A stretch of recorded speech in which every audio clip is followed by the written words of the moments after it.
नमस्कार दोस्तों, UPSC CSE 2025 की तैयारी कर रहे हैं तो ये वीडियो आपके लिए है। हम कवर करेंगे most expected current affairs topics जो प्रीलिम्स और मेंस दोनों के लिए बेहद जरूरी है। अंत तक जरूर देखिए। पहला टॉपिक, जनगणना 2021 में देरी। जनगणना सिर्फ आबादी की गिनती नहीं बल्कि नीति निर्माण और संसाधन आवंटन का आधार है। कोविड-19 के कारण 2021 की जनगणना टल गई, जिससे सरकार आज भी 2011 के डेटा पर निर्भर है।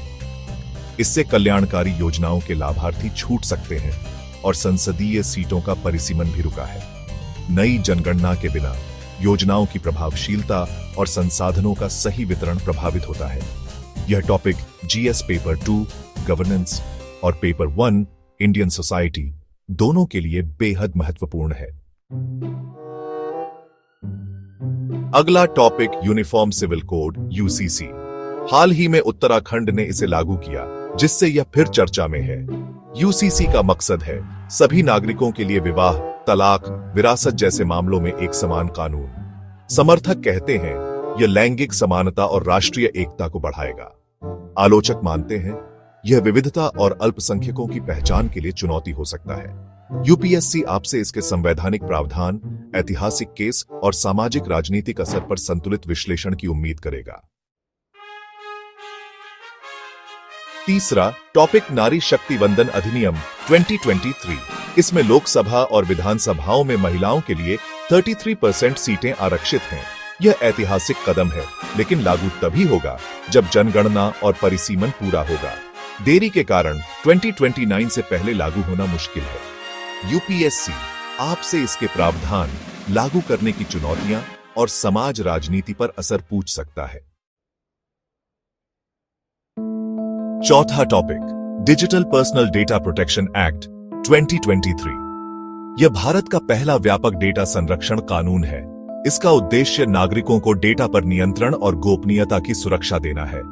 इसमें कंपनियों को सहमति लेना और डेटा ब्रीच की सूचना देना अनिवार्य है। आलोचक कहते हैं सरकार को छूट मिलने से निगरानी का खतरा है। यूपीएससी आपसे इसके प्रावधान, राइट टू प्राइवेसी पर असर और डेटा सिक्योरिटी इनोवेशन के संतुलन पर सवाल पूछ सकता है।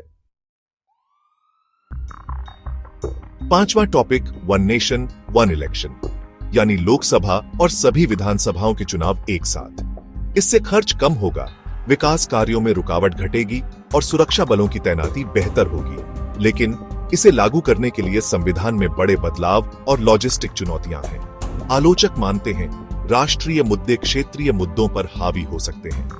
यूपीएससी आपसे इसके पक्ष विपक्ष, संवैधानिक चुनौतियां और संघवाद पर असर पूछ सकता है। आईएमएक G20 समिट 2023 में घोषित एक महत्वाकांक्षी प्रोजेक्ट भारत को मध्य पूर्व और यूरोप से मल्टी मॉडल नेटवर्क से जोड़ने की योजना है। यह चीन के BRI का विकल्प माना जा रहा है और भारत के लिए व्यापार के नए रास्ते खोलेगा। क्षेत्रीय तनाव जैसे इजराइल हमास संघर्ष इसकी बड़ी चुनौती है। यूपीएससी प्रीलिम्स में रूट और पार्टनर देश, मेंस में रणनीतिक आर्थिक महत्व पर सवाल संभव है। भारत की G20 अध्यक्षता ग्लोबल साउथ की आवाज को वैश्विक मंच पर बुलंद किया। अफ्रीकन यूनियन को G20 में शामिल कराना जलवायु, रण, खाद्य ऊर्जा सुरक्षा पर फोकस रहा। नई दिल्ली लीडर्स डिक्लेरेशन पर सर्वसम्मति भारत की कूटनीतिक जीत थी। यूपीएससी आपसे भारत की उपलब्धियां, ग्लोबल साउथ में भूमिका और बदलती वैश्विक व्यवस्था पर सवाल पूछ सकता है। इजराइल फिलिस्तीन संघर्ष दुनिया भर में चर्चा का विषय। भारत को संतुलित रुख अपनाना पड़ता है, फिलिस्तीन का समर्थन और इजराइल से रणनीतिक संबंध। यूपीएससी आपसे ऐतिहासिक संदर्भ, भारत के रुख और क्षेत्रीय हितों पर असर पूछ सकता है। ब्रिक्स का विस्तार, अब इसमें सऊदी अरब, ईरान, यूएई, इथियोपिया, मिस्र भी शामिल। यह वैश्विक शक्ति संतुलन में बदलाव और मल्टीपोलर वर्ल्ड ऑर्डर की ओर इशारा करता है। यूपीएससी आपसे ब्रिक्स के विस्तार के रणनीतिक निहितार्थ, भारत के लिए अवसर, चुनौतियां पूछ सकता है। COP30 जलवायु परिवर्तन पर वैश्विक रणनीति का मंच। भारत पर उत्सर्जन कम करने का दबाव, पंचामृत लक्ष्य और लाइफ मिशन पर फोकस। यूपीएससी आपसे एनडीसीज, क्लाइमेट फाइनेंस, सीबीडीआर सिद्धांत और विकसित विकासशील देशों की बहस पर सवाल पूछ सकता है। विकसित भारत एट 2047, भारत को 2047 तक विकसित राष्ट्र बनाने का विजन। इसमें आर्थिक, सामाजिक, पर्यावरणीय और सुशासन के लक्ष्य शामिल हैं। यूपीएससी में इससे जुड़े सुधार, चुनौतियां और रणनीतियां पूछी जा सकती हैं। एनईपी 2020, शिक्षा में मूलभूत सुधार का प्रयास। नया स्कूल स्ट्रक्चर, बहुविषयक शिक्षा और एकेडमिक बैंक ऑफ क्रेडिट्स जैसी पहलें लागू हो रही हैं। चुनौतियां, शिक्षकों की ट्रेनिंग, इंफ्रास्ट्रक्चर और राज्यों के बीच समन्वय। यूपीएससी आपसे एनईपी के कार्यान्वयन, चुनौतियां और शिक्षा पर असर पूछ सकता है। पीएम गाटी शक्ति इंफ्रास्ट्रक्चर प्रोजेक्ट्स के लिए एकीकृत डिजिटल प्लेटफॉर्म। मंत्रालयों के बीच समन्वय से प्रोजेक्ट्स में देरी और लागत कम होती है। लक्ष्य, लॉजिस्टिक्स लागत घटाना और भारत को विनिर्माण हब बनाना। यूपीएससी आपसे इसके उद्देश्यों और अर्थव्यवस्था पर असर पूछ सकता है। NFHS 6, भारत के स्वास्थ्य और सामाजिक संकेतकों का सबसे बड़ा सर्वे। इसमें प्रजनन दर, बाल मृत्यु, पोषण, टीकाकरण जैसे डेटा शामिल होंगे। यूपीएससी प्रीलिम्स में डेटा और मेंस में ट्रेंड्स व नीतिगत सुझावों पर सवाल संभव हैं।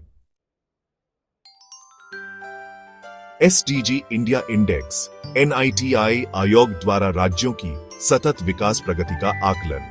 यह राज्यों के प्रदर्शन की तुलना और सुधार के क्षेत्रों की पहचान करता है। यूपीएससी आपसे SDG प्रगति, राज्यों के बीच असमानता और चुनौतियों पर सवाल पूछ सकता है। ये थे यूपीएससी CSE 2025 के लिए सबसे महत्वपूर्ण करंट अफेयर्स टॉपिक्स। यूपीएससी सिर्फ जानकारी नहीं, आपकी विश्लेषण क्षमता भी परखता है। हर टॉपिक पर संतुलित राय बनाएं। नियमित अखबार पढ़ें, मैगजीन फॉलो करें और बहसों पर नजर रखें। यह लिस्ट आपकी तैयारी की दिशा तय करने में मदद करेगी। अगर किसी टॉपिक पर डीप एनालिसिस या नोट्स चाहिए तो कमेंट करें। वीडियो को लाइक करें, चैनल सब्सक्राइब करें और दोस्तों के साथ शेयर करें। पढ़ते रहिए, बढ़ते रहिए।